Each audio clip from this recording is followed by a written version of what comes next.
are you going to just talk to the No, audience? I have a few slides, and I'm going to try and share them right now. Yes, let's do this. Can you see my screen? No, Steve, can you give us a hand? Oh, yes, sorry. Yes, can you make it full screen? Yes, there we go. All yours, sir. All mine. All yours.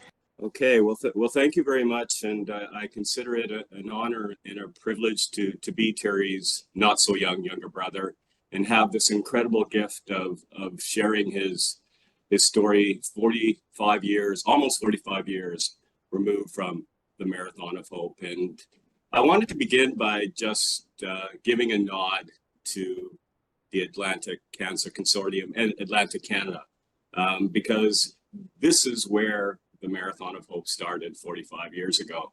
I wasn't there at that time, but certainly as a family member, a young family member, I was following the run very closely. And you know, the line that I have on the first slide here is the first words of Terry's journal that he kept during the Marathon of Hope, where he said, "This is the day it all begins." And this photo here is a pic of Terry retrieving water from the Atlantic Ocean in Logie Bay, Outer Cove, Middle Cove.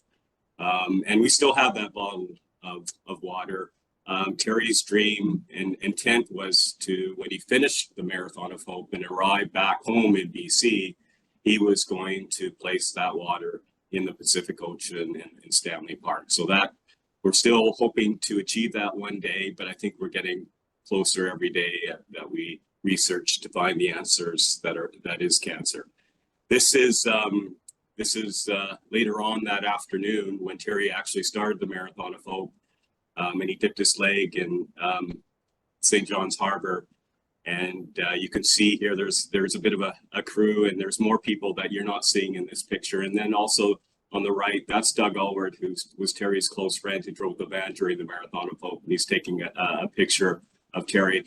I think if you looked in the dictionary and looked for the word friend, I think Doug Allward should be the first example that is given, because Doug truly defined friendship. He gave up what would have been almost a year of his life to be Terry's driver and friend and companion during the Marathon of Hope. And so I want to give a kudo to Doug, because he was very important to Terry's run.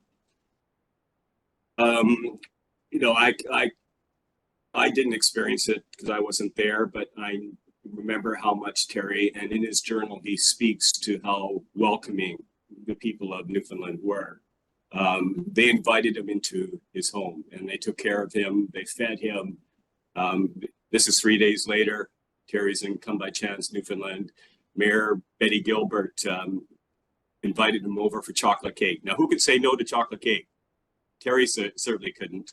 And you can see Doug's pretty happy. That's him smiling in the foreground. Port aux Basques, the last community in Newfoundland. It took Terry, this was day 25 of the Marathon of Hope. Newfoundland is a huge province. Terry ran 576 miles crossing the province, and this is the last day.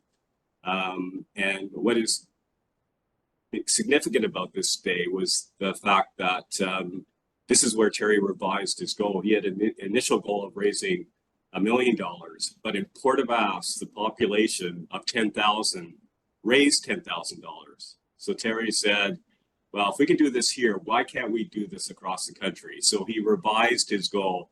It was looking to raise $1 from every Canadian, or $24 million, which was equal to the population of Canada at that time. Moving on to the last community, I think in Cape Breton, Port Hastings. This is May 11th. Terry didn't arrive with any branding, Marathon of Hope branding. Any of the t-shirts that he received and wore during the run was given to him by the public.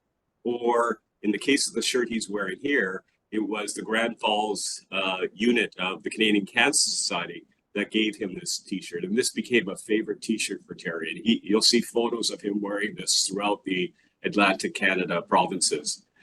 What you also will see is you'll see on Terry's artificial leg, his right leg here, that is not sweat, but that's actually blood that's coming from his stump and coming out on his track pads there. So he encountered many difficulties and pain and discomfort running 42K, 26 miles every day. Went on to May 15th in Sheet Harbor, and Terry's there's that shirt, and this is I chose this photo because it was very unusual for Terry to run with people, and here he is running. That's a principal and some students, some high school students, and again, it was rare for Terry to run with people because he was such a competitor. Whenever he was running with someone, he felt that he had to make them work. And it might be mile 20 for Terry, and they might be just running 400 meters with him. So this did not happen often. Later on, when there were people running with him, they were always far behind him where Terry couldn't see and be inspired or motivated to try and run faster. PEI, Terry was only there one day. He loved running across PEI because he was able to run across the province in one day. So that was very inspiring for him. This is his journal entry for that day.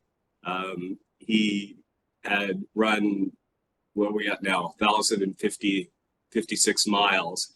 And the highlights here are that, Terry collected over $600 on the road that day, which was significant. It's the most money on the road that he had collected. He also heard that Newfoundland had already raised over $40,000. So even after he had left, there was a legacy piece going on where people were continuing to contribute and to support his run. This is May 31st in St. John, New Brunswick. Yes, that's me. I've arrived on the scene. This is the first day that I landed and joined the Marathon of Hope. I got a get out of school early card. I was very excited by that. At this point, the reason for me arriving was, though Terry had planned meticulously for the Marathon of Hope, what he didn't plan for was living with his close friend Doug Oliver 24/7. So if someone else didn't arrive on the road, then there was going to be a murder of the Marathon of Hope, and that wasn't going to be good for PR. Just kidding. By the time I'd arrived, Doug and Terry had resolved their differences. Of course, it's going to be stress in light of what they were accomplishing together. So I just sat back and took in witnessing a miracle. And, that's what I'm going to be emotional at times here because I think it was an incredible gift that I was able to receive and to be able to witness Terry run 42K every day, a marathon for 143 days in a row. Now, I know why, and I'll touch on that a little bit later, why he ran across the country, but I don't know how he did it. And I spent the last 45 years trying to seek the answers to how did Terry accomplish the impossible? And I know it's going to be something that I'm going to focus on for the rest of my life. And this is the last day in Atlantic, Canada, June 10th. Almost 2 months Terry was on the road at this time. He's got 4 fingers up for running across 4 provinces. He was really happy.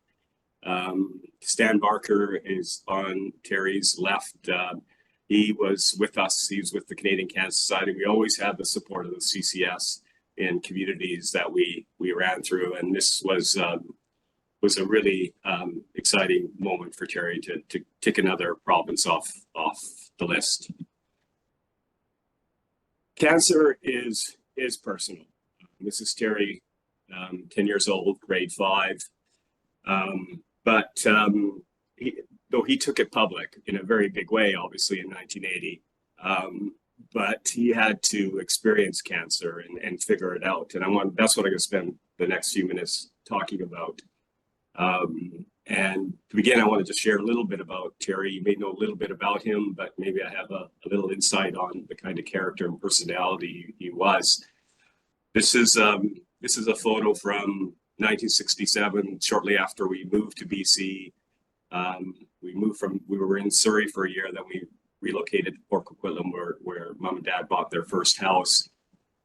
We're a family of six. Fred is the oldest, followed by Terry, then myself, and poor Judy, younger Judy. Dad, working class family. Dad worked for CN, hence the reason why he wanted to get away from the harsh Manitoba winters and move to the West Coast.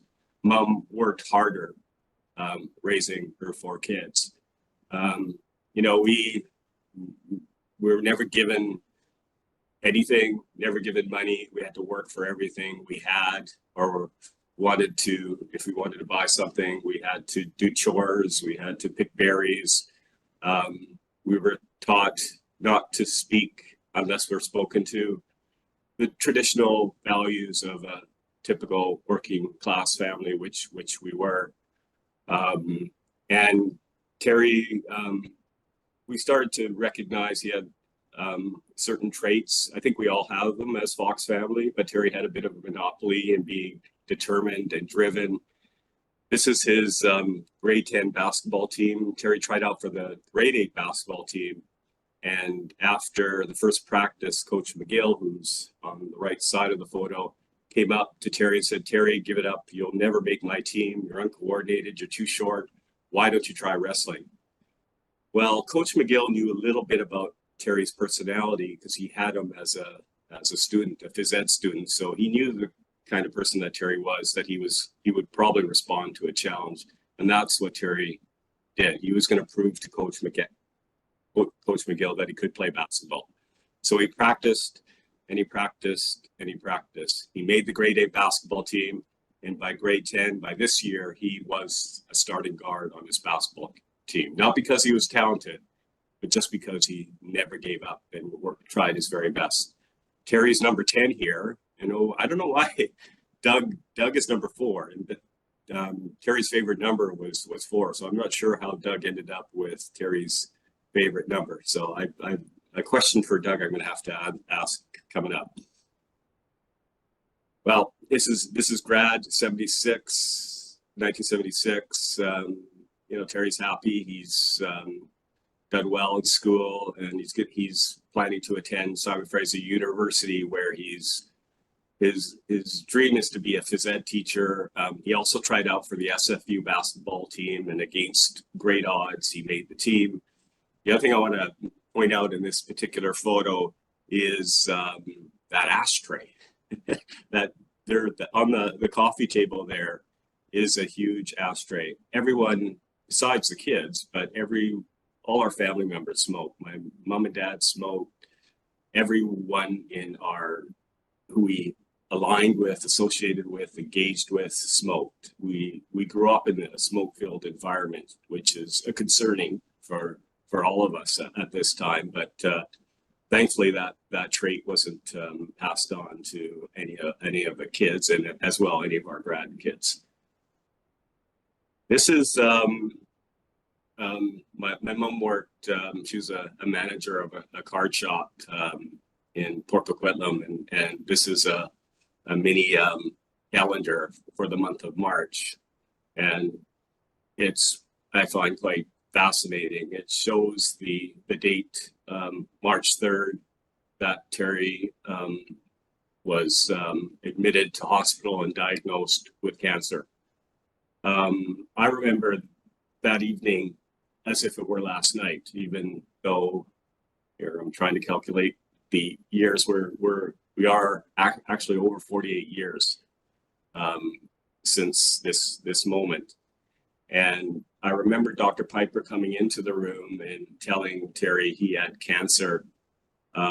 Didn't offer much more. Fortunately, we had a nurse who was there, a head nurse, to help us with this devastating news that Terry received. And basically, Dr. Piper shared with Terry had osteogenic sarcoma, and he left us there with that information. I'll speak more to how Terry reacted in a minute, but just focusing more on the calendar, you can see March 9th, 6 days later, Terry's having his surgery and an amputation to remove his leg and hopefully prevent the spread of cancer.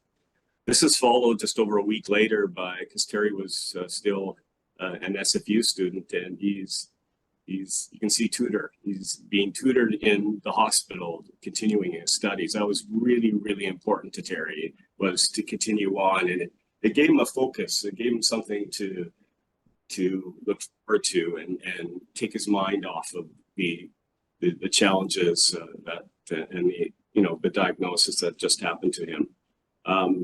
March 21st, you can see that's fitting. Terry's being fitted for a prosthesis leg.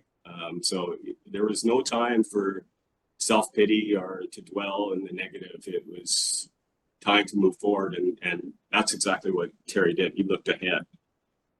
This is Terry's second year SFU student card.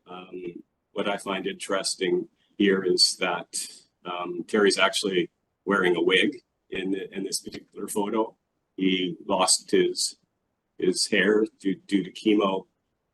He would often say losing his hair was almost harder than losing his leg. He really did not like that piece, and none of us except me one time saw Terry without his wig. He was very self-conscious, and it really affected him emotionally, losing his hair to cancer. The perk was that when it did finally come in, it came in nice and curly, whereas he had pretty straight hair prior, and it followed with a permanent perm, which he never had to do much with. He had the perfect hair, Terry did. I was going to talk about cancer and how when Terry was first told by Dr. Piper he had cancer, it was the first time he had heard that word ever in his life. Cancer was extremely foreign to him. He had no idea what it was. Being the kind of individual and person he was, he immersed himself in any book, any literature he could find that had cancer as a topic. And he really was fascinated by what was happening here in Canada at that time in terms of cancer research and for the most part, the lack thereof relative to other developed countries. He also paired that with the fact that he was told his chances of surviving osteogenic sarcoma had increased. Not a lot, it was quite minimal, but they had increased. So that gave him an idea and a goal of wanting to do something post what he was about to experience, and that was chemotherapy. And that really was the period, 16 months of it, that really had a tremendous impact on Terry. And there was something within him all the time, but it was going through chemotherapy and seeing the suffering of others that really changed Terry. Throughout the run, and I heard Terry speak over 100 times, he would say, and it always caught everyone off guard, that he was almost glad that he was diagnosed with cancer, because cancer gave him something. It gave him something that was missing in his life, and that was a purpose. He would say before being diagnosed with cancer that he was a very selfish individual. He thought of only one person, and that was Terry Fox. But by seeing the suffering of others, he made a promise that if he ever made it out of the cancer wards in one piece and alive, he would never forget those that he had left behind. So that's where he put the idea of maybe running one day to the idea of running across the country. Before that, though, and during the 16 months, Terry received a call from Rick Hansen, who you may know. Rick was in recruitment mode. He was on the Vancouver Cable Cars wheelchair basketball team, and he heard that this former SFU basketball player had just had surgery and an amputation, and he called Terry up to play. And Terry said yes. So most of the 16 months, when Terry first started his chemo treatments to when they ended, he played wheelchair basketball sports, or physically disabled sports like volleyball. He also did track. Didn't run a step during the 16 months of chemotherapy treatments. But as soon as he finished that last treatment and recovered from that treatment, Terry started to run. He ran over 8,000 kilometers, 5,000 miles, even before he started the Marathon of Hope. The picture on the left is from Prince George, a race he entered in September of 1979. It was a 17-mile race and also an 8.5-mile race. At that time, Terry was running about 8.5 miles every day. Well, on the drive up to Prince George, Doug and myself, we were also running that weekend. We said to Terry, why are you only entered in the 8.5-mile race? Why don't you try running the double loop course, the 17-mile race? And Terry said yes. He finished that race. He was over 10 minutes behind the last runner. He was in last place. But if you could really zoom in on this picture, you can see that he's smiling. He's got the biggest smile on his face, because to him, what was important was that he had finished. It didn't matter where he placed. It's the fact that he had finished. And it was this race, which was the sign and the confirmation that he was now ready to run across the country. Mom and Dad didn't know, Doug did, but I didn't know. And the reason why Terry held it from us was he felt that he had to convince himself that he could run across the country before he would share it with those close to him. And this race was that sign. Dad and I, Fred, we were not at all surprised. Mom, yes, she hit the roof a few times because she was concerned, but she also knew Terry Fox, and there was no way she was talking him out of it. He moved up the start date to, it was going to be later in, or even a year and a half away from where they were. This event was in September, but he moved it up to April because he knew he was ready to go. The other photo is taken outside of our family house. It was it was primarily used to promote Terry's run before he started it in the local papers. And so Terry started to prepare for the Marathon of Hope. And, you know, there was not a team behind him. It was him, Mom and Dad, Doug helping out, family and friends assisting wherever they could. This is the letter that Terry wrote. He wrote this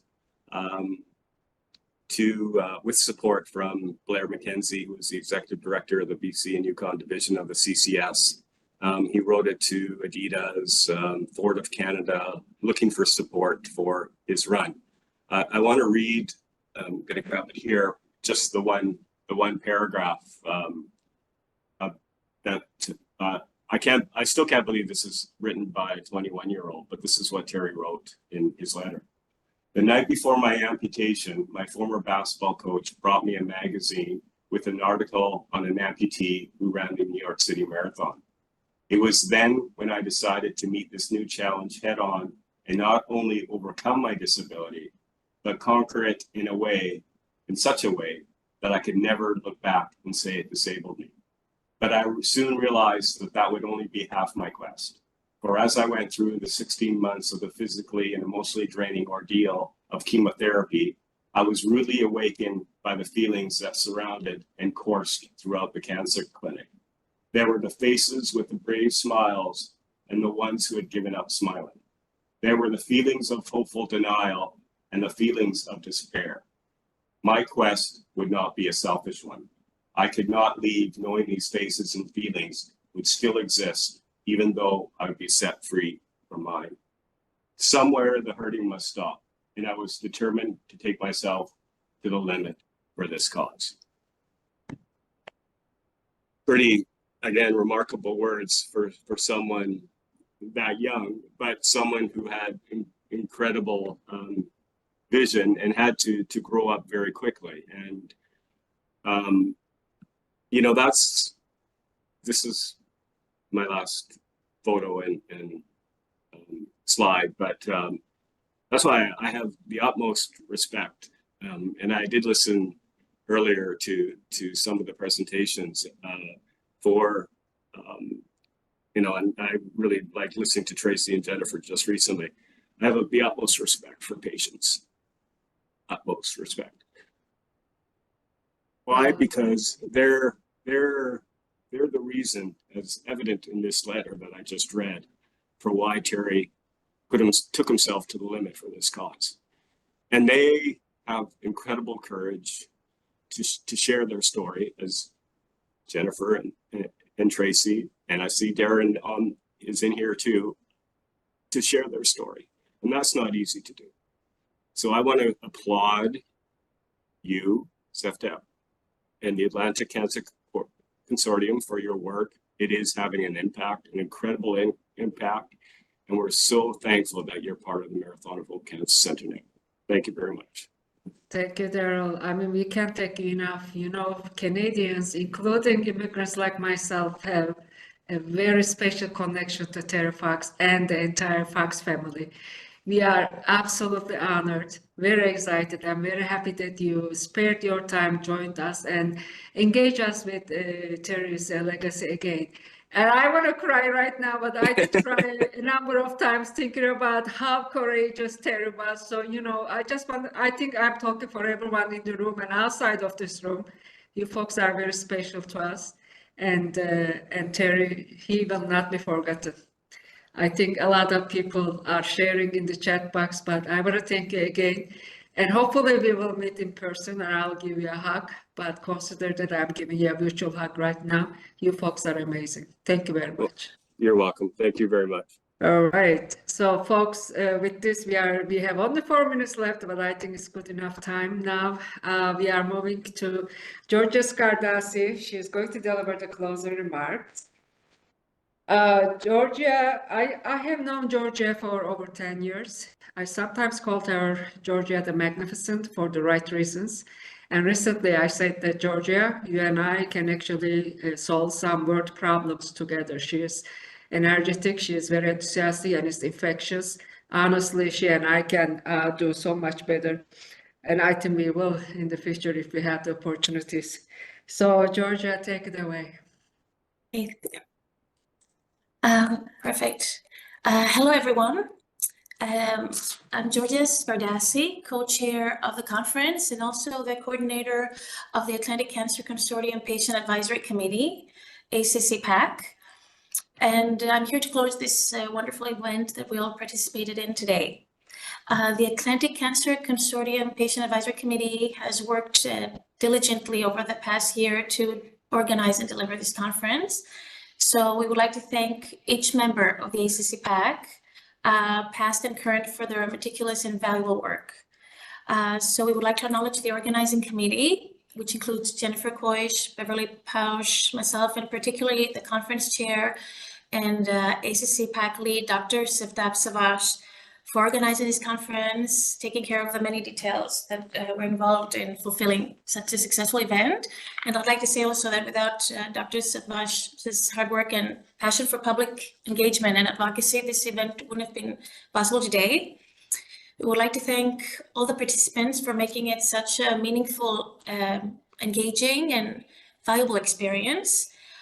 We thank all the speakers for sharing their stories, their wisdom and knowledge, and I couldn't have hoped for a better closing keynote from Darrell FOX. Thank you so much for being here with us.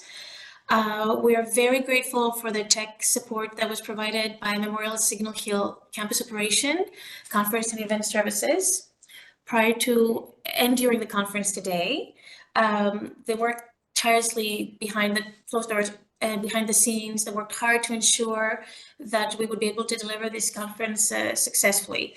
We would like to thank our funders, and particularly the Terry Fox Research Institute. This support means that we were able to share today with you, but also their efforts mean that we'll have better outcomes, better treatment, and better lifespan for many cancer patients. We truly hope that every one of you, every participant, has taken something out of the sessions today to help themselves and their family, friends, communities when it comes to cancers. Finally, all the registrants will receive an online conference participant satisfaction survey by mail. It has been also shared with you during the conference in the chat box. So we kindly ask you to complete it so that we will know how we can do better for future events. So in closing, thanks everyone again for making today such a wonderful knowledge exchange opportunity. So until next time, and have a lovely evening. Right on time, folks, right on time, 6 p.m. And thank you so much, Georgia. Thank you, everyone who stayed until the last minute. We hopefully will see you next time. Thank you, Darrell, everyone else. We will be in touch. Hopefully, we will collaborate and do more events like this. Until next time, folks, have a lovely evening. Bye-bye.